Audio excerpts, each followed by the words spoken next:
يا اهلا وسهلا ومرحبا بكم عندي في القناه. اليوم ان شاء الله غادي نحضر معكم واحد التحليه ديال القهوه اللي كتجي لذيذه لذيذه بزاف بزاف، وكتجي مبرده ومنعشه. هاد الصيف هذا تصلح لكم وليداتكم توجدوها ليهم، راه كتجي ساهله بزاف. نبداو على بركه الله بطريقه التحضير. عندي واحد جوج فلون تاع الكراميل، عندي واحد لتر نتاع الحليب، ملعقه نتاع النشا، 3 المعالق كبار تاع السكر سنيده، وساشي نتاع الفاني. هنا غادي ناخدو واحد الكاسرو وغادي نوضعو فيها داك الليتر نتاع الحليب. فبالنسبه لهاد الليتر ديال الحليب راه كيعطينا 7 ديال الكيسان كبار نتاع التحليه، واللي اشخاص اللي قلال هكا غير زوج ولا 3 ولا 4 يمكن لهم يكتفي غير بنصف لتر د الحليب. كرتون الحليب راه كافيهم. انا هنا بالنسبه للاشخاص كثر شويه فضفت لتر نتاع الحليب. هنا ندير اول حاجه مايزينا معلقه كبيره، وساشي نتاع الفاني، ونزيد ليها 3 المعالق كبار تاع السكر سنيدة. بطبيعة الحال السكر سنيدة على حسب الذوق، يعني إذا كنتو كتبغيو الحلاوة فضيفوا 4 ولا 5، ولا كنتو ما كتبغيوش الحلاوة بزاف فضيفوا غير معلقة راه كافية. وهنايا غنضيف داك 2 ساشي نتاع الفلون كراميل نتاع 30 صغير. صافي غنخلط المكونات ونمزجهم مزيان ونوضعهم فوق النار حتى كيغلى ليا داك الحليب، وداك الساعة كنطفي عليه.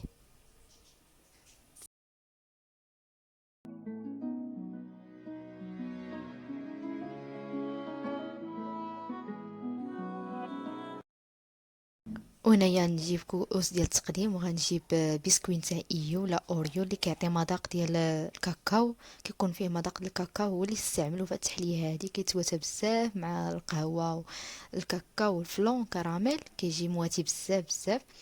فهنايا انا خديت عندي واحد 2 علب نتاع البسكويت تاع ايو، كل وحده غادي نقسمها على زوج بهذا الشكل هذا.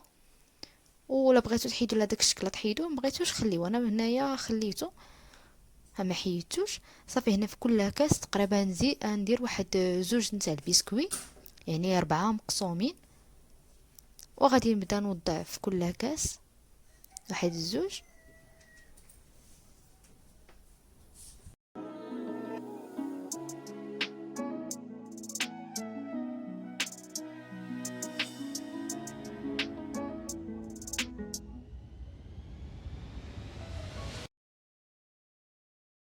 وهنايا من بعد ما كنسالي داك البسكوي كنحطو في داك الكؤوس ديالي. كنجيب هنايا داك الحليب فلون اللي درنا فوق البوطه بعد ما كيغلى وكيدفى غير واحد شويه، يعني ما خليوش يبرد حيت لا برد غيولي فلون.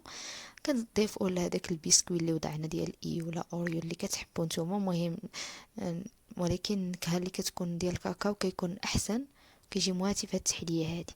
فبالنسبه لهاد البسكوي هذا فراه واخا توضعوه في الطبقه لتحت راه غيطلع معكم من الفوق ماشي مشكل. يعني سواء بقى لتحت سواء طلع الفوق راه ماشي مشكل.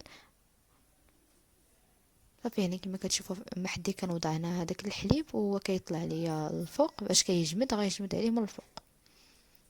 المهم غنستمر بهذه الطريقه حتى كنكمل الكؤوس ديالي كاملين. فانا راه هنا ما عطانيش هاد 4، راه عطاني 7 الكيسان كما قلت لكم في الاول.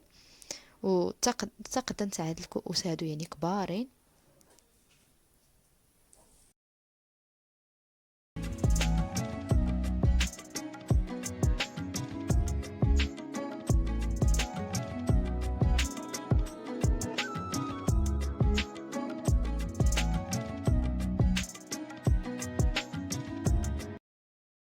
وهنايا من بعد ما ملأت الكؤوس ديالي فقط غنطلعهم غير واحد شويه فوق النصف، وغندخلهم الثلاجة واحد الساعه نتاع مكانه هكاك، ونخرجوهم تقريبا 45 دقيقه ونخرجوهم بما يبرد داك فلون. بالنسبه هنايا من بعد ما برد ليا داك التحليه ديالي وداك فلون كما كتشوفوا بيما راه بقى الفوق يعني ما داب ما والو. بالنسبه لهاد البسكوي هذا هو اللي زوين فيه ما كيدوب ما والو عكس البسكوي الاخر. فهنا عندي واحد زوج نتاع دانيت كراميل غير صغير غير نتاع درهم كافيني لهاد السد الكؤوس. في كل كاس كنضيف واحد 2 معالق صغار، وكنسرحهم هكا فوق سطح الكأس ديالي غير هكا بالمعلقة، وكنستمر حتى كنسالي هذاك الكؤوس ديالي كاملين.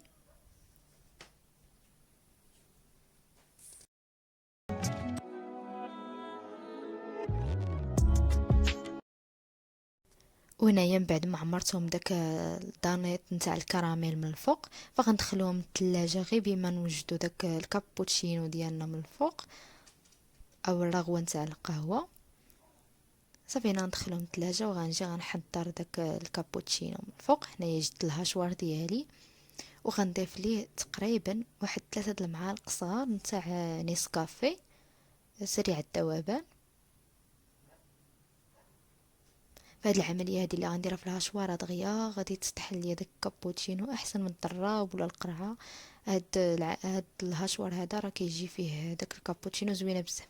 وغنضيف واحد الربع كاس من الماء يكون بارد مزيان، وواحد 12 مكعبات ديال الثلج.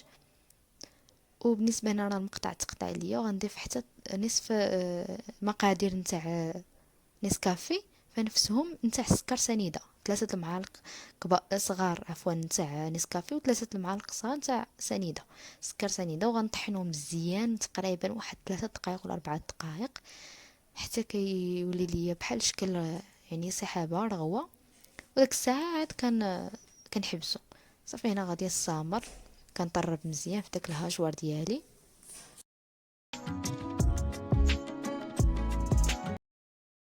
وهنايا من بعد ما ساليس الطحن ديال هاد الكابوتشينو، شوفوا معايا في الاخر كيفاش كتجي، راه ساهله وسريعه دغيا كتوجد. يمكن لكم تحضروها غير مع الحليب، راه كتجي زوينه بزاف وسهله وعمليه احسن من الطراب.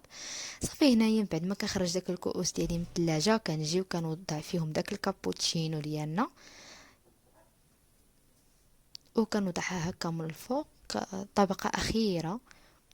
وهذا هو التزيين ديالي النهائي. بالنسبه اللي بغى يزيد لها شويه نتاع الكراميل من الفوق او لا الكاوكاو كونكاسي ولا اللوز كونكاسي حتى هو كيجي معها زوين، ولكن انا اكتفيت فقط بهاد الرغوه هذه ديال القهوه من الفوق وحبس. وهذا هو الشكل النهائي نتاع التحليه القهوه ديالنا. شوفوا معايا الشكل النهائي ديالها كيفاش كيجيو ديك الطبقات متماسكين مع بعضياتهم، راه كيجيو بنان بزاف. وخصوصا هذا المذاق نتاع القهوه والكراميل راه كيجي مواتي بزاف. ونتمنى ان هذا الفيديو هذا ينال الاعجاب ديالكم، واذا عجبكم ما تنساوش الاشتراك في القناه. نتلاقاو في فيديو جديد ان شاء الله مع وصفه جديده. مع السلامه.